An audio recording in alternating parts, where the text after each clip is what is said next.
పత్రికా మిత్రులందరికీ క్షమాపణ కోరుతున్నా. ఎందుకంటే 11:30కు అనుకున్నాం.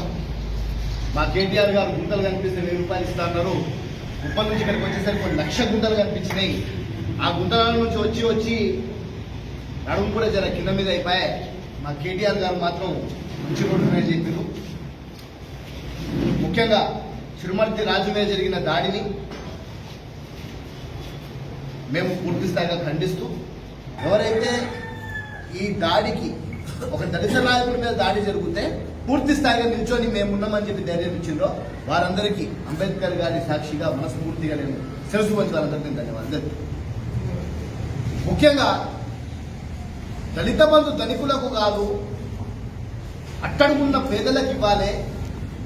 మీ పక్కన మీ ఇంట్లో పనిచేసి మీ మోచేతి నీళ్లు తాగే మీ కార్యకర్తలకు ఇస్తున్నారని మా మిత్రుడు చిరుమర్తి రాజు గారు మరి కొంతమంది పేర్లు తీసుకొని మరి మేము ప్రూవ్ చేయడానికి సిద్ధంగా ఉన్నాం. మరి ఏ విధంగా ఈ ధనికులకు ఇస్తున్నారని అడిగితే గాంధీ గారు గాడ్సేగా మారిపోయారు. గాంధీ గారు గాడ్సేగా మారిపోయి ఆయన పక్కన ఉన్న కొంతమంది చెంచాగాలు, ఆ చెంచాగాలని అంటే ఉసుకో అంటే ఇసుకో అని ఎగిరే వాళ్ళు ఉండరుగా ఇక టీఆర్ఎస్ అట్లాంటి వాళ్ళని మా వాళ్ళ మీదకి ఎగేసి దాడి చేయించారు.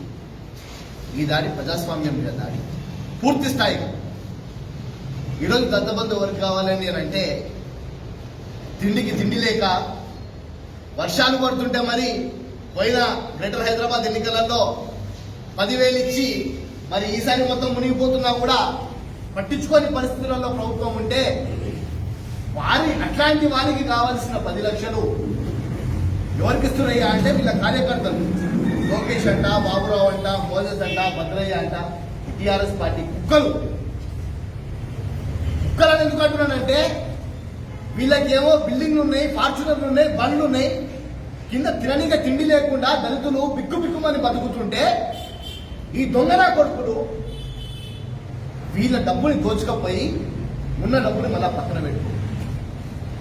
మావాడు ఏమడిగాడు? రాజు దళిత బంధు గురించి అడిగాడు. మీదేమన్నా మీ మియాపూర్లా ఈ మక్త చెరువులా మీరు కట్టిన అపార్ట్మెంట్స్ లో ఏమైనా కమిషన్ అడిగిందా? అయ్యప్ప సొసైటీలో మీరు కబ్జా చేసుకున్న భూముల గురించి అడిగిందా? మా ప్రెస్ మిత్రులు ఉన్నారు ఇక్కడ 2 గంటల నుంచి వెయిట్ చేస్తున్నారు. మీకు కూడా కోపాన్పల్లిలో ఏదో ఫ్లాట్లు కట్టిస్తా అన్నారు. సిగ్గుండాలే కొంచెం మళ్ళీ పత్రికా మీటింగ్లు పెడతారు, మళ్ళీ మీరు పోతారు. కోపాన్పల్లినే ఇదంతా డబుల్ బెడ్రూమ్లు కట్టిస్తాను. కొన్ని గోకుల్ ఫ్లాట్స్ లా ఏమైనా భూములు అడిగిందా? మా వాడు ఏమైనా ఫ్లాట్లు అడిగిందా? ఓ దళితుడుగా, అరే దళితుడా ధనికులకు ఇస్తున్నావురా, మా పరిస్థితి ఏందిరా అని సామాజిక మాధ్యమంలో అడిగితే కులాహంకారమా లేకపోతే ఏ అహంకారము? పదవి అహంకారమా లేకపోతే అధికారం ఉన్న అహంకారమా? మిస్టర్ గాంధీ తెలుసుకుందాం. ఒకవేళ భౌతిక దాడులే నీకు పూర్తి స్థాయిగా పరిష్కారం అని అనుకుంటే ఎక్కడికి పిలుస్తావరా? షేర్లింగంపల్లిలో ఏ గ్రౌండ్కి రమ్మంటే వాళ్ళ ఒక్కరిని వస్తా, చూసుకున్నాం నీ అంతేందో, నీ సంగతి ఏందో, నీ కథ ఏందో, నీ కార్యకర్తలు ఏందో. ఈరోజు ఇంటి ముందర ఇసుకేస్తే వచ్చి కమిషన్లు అడుక్కునే నా కొడుకు లేదు, బిచ్చగాళ్ళు. ఇంటి ముందర బోరేస్తే వచ్చి కమిషన్లు వేసుకునే బిచ్చగాళ్ళు. ఓ ఇల్లు కట్టుకోవాలని అంటే ఫ్లోర్కి 1,00,000 తీసుకునే బిచ్చగాళ్ళు ఈ రోజు దళితులకు 10 లక్షల రూపాయలు దళిత బంధు ఇస్తే దాన్ని మా దళితులకు నిజంగా పేదవాళ్ళకి ఇవ్వమని అడిగితే ఈరోజు దాడులు చేపిస్తారా? తోలు తీస్తామేమనుకుంటున్నారో మిస్టర్ గాంధీ అండ్ వాళ్ళ గో బ్యాక్ చెప్తున్నా నేను. షేర్లింగంపల్లిలో బట్టలు కూడా తీసి అండర్వేర్ మీద కూర్చోబెట్టకపోతే ఒక మాధ్య బిడ్డనే కాదని చెప్తున్నాను. రైతులనే దాడి చేపించే అంత అహంకారమా? ట్రాన్స్ఫార్మర్ కంపెనీ ఉన్నోడు ఆ ట్రాన్స్ఫార్మర్ల కాంట్రాక్ట్ల గురించి అని చెప్పి పార్టీ మారి టీఆర్ఎస్ లకు పోయి ఈ రోజు ప్రతి ఒక్క దగ్గర కమిషనే. నువ్వు కమిషన్ తీసుకునే ప్రాజెక్టు ఒక్కటి చెప్పు. షేర్లింగంపల్లిలో ఏ గుడికన్నా నేను వస్తా, నువ్వు ధర్మంగా నీ భార్య పిల్లల మీద ఒట్టేసి ఏ గుడికన్నారా కమిషన్ తీసుకోకుండా నేను ఈ పని చేసినా నువ్వు ఒక్క పని చూపెట్టు. నువ్వు కమిషన్లు తీసుకొని ఎన్ని పనులు చేసినావో మేము చూపెడతాము. దమ్ము ధైర్యం మాకుంది, నీకు దమ్ము ధైర్యం అంటే సవాల్ విసురుతున్నాం. షేర్లింగంపల్లిలో ఏ గుడికన్నారా నేను రాడికే సిద్ధంగా ఉన్నా, మా కార్యకర్తలు రాడికే సిద్ధంగా ఉన్నా. కాంగ్రెస్ పార్టీ నాయకులే కాదు నేను చెప్తున్నా,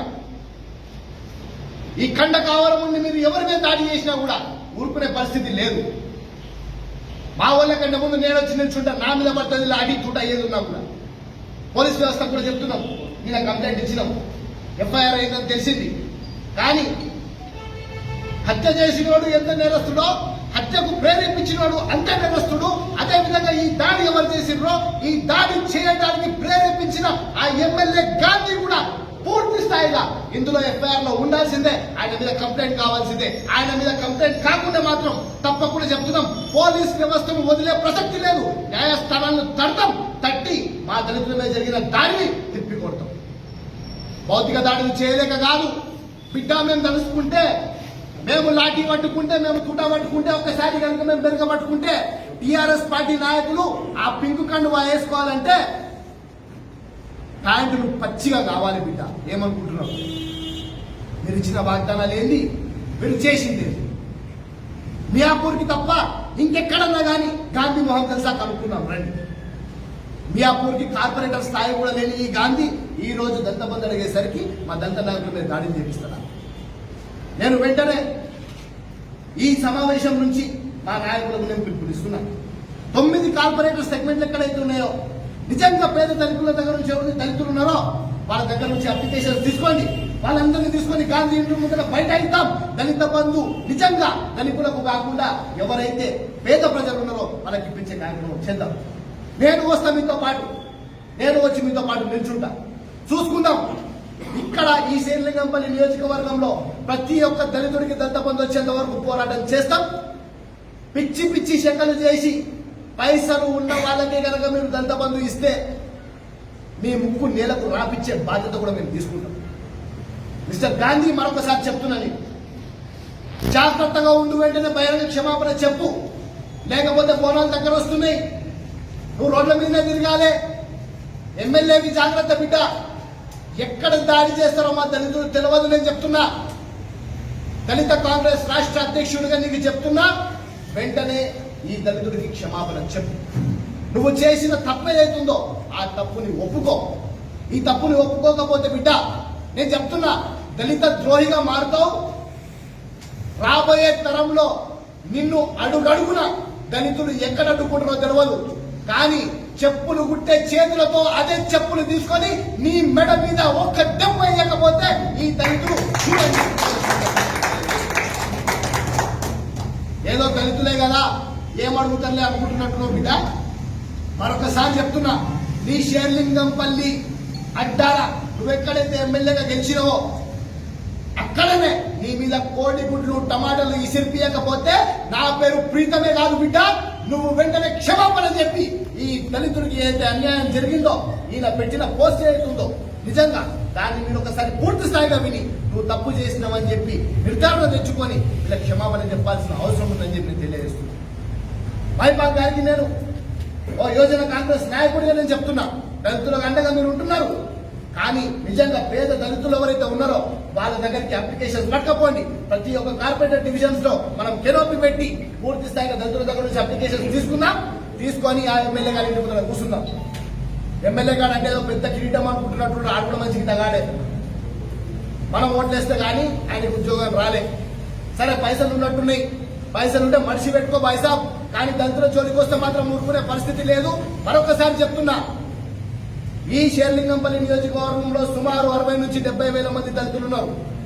వారందరికీ న్యాయం జరిగేంత వరకు పోరాడతాం. లేకపోతే బిడ్డ, నువ్వు ఎక్కడెక్కడ కబ్జాలు చేసినావో, ఏ చెరువు అయితే కబ్జా చేసినావో, ఏ అప్ప సొసైటీ అయితే నీ దగ్గర ఈ రోజు అమ్ముకొని నువ్వు అక్కడ విచ్చలవిడిగా డబ్బులు సంపాదించినవో, దేన్ని వదిలిపెట్టావు. మిస్టర్ గాంధీ, నీకు నాకు పంచాయతీ లేదు. నువ్వు నా వల్ల జోలికి వచ్చినావు, నేను నీ జోలికి వస్తా. ఈ రోజు చెప్తున్నా, నువ్వు సంపాదించిన ప్రతి ఒక్క అక్రమ రూపాయి మీద మేము పోరాటం చేస్తాం కాంగ్రెస్ పార్టీగా. నువ్వు తిన్న ఈ అక్రమ సొమ్ముని పందికొక్కు లెక్క పడుకొని నువ్వు ఇంట్లో తిని నీ పైసలను పూర్తి స్థాయిగా కక్కించేంత వరకు మేమందరం పోరాడతాం. కాంగ్రెస్ పార్టీ నాయకులందరూ కలిసి గుర్తుతే చిన్నప్పుడు తాగిన తల్లి పాలు కూడా బయట పడాలి బిడ్డ, జాగ్రత్త. మరొకసారి కాంగ్రెస్ పార్టీ నాయకులు కాదు ఎవరి జోలికి వచ్చినా కూడా మేము ఊరుకోమని చెప్పి మరొకసారి తెలియజేస్తూ, మరొకసారి పత్రికా మిత్రులకు మీకు ఎలా అన్నా కానీ గోపాన్పల్లిలో మీకు ఫ్లాట్లు ఇవ్వలేదు. మీరు కూడా ఈ ఎమ్మెల్యే మీద తిరగబడాల్సిందిగా మీ అందరినీ కూడా కోరుతున్నా. ఈ ఎమ్మెల్యే చేసే అక్రమాలు ఏవైతున్నాయో మొన్నటికి మొన్న ఒక పత్రికా విలేకరుని ప్రశ్నించినందుకు కేసును పెట్టి తీసుకుపోయే ప్రయత్నం కూడా చేసిరు. మీరందరూ కూడా ఈ ఎమ్మెల్యే అక్రమాలను ప్రశ్నించాల్సిందిగా మనస్ఫూర్తిగా సెలవు తీసుకుంటున్నా. జై కాంగ్రెస్, జై భీమ్. హాయ్ ఫ్రెండ్స్, మా టుడే టుమారో యూట్యూబ్ ఛానల్ చూస్తున్నందుకు చాలా థ్యాంక్స్. మరిన్ని లేటెస్ట్ వీడియోస్ కోసం వెంటనే సబ్స్క్రైబ్ చేయండి. అలాగే ఈ బెల్ ని కూడా రింగ్ చేసేయండి. మా నోటిఫికేషన్స్ అన్ని మీ మొబైల్లో వస్తాయి. అలాగే మా వీడియోస్ మీకు నచ్చితే లైక్ చేయండి, షేర్ చేయండి, నచ్చకపోతే కామెంట్ చేయండి.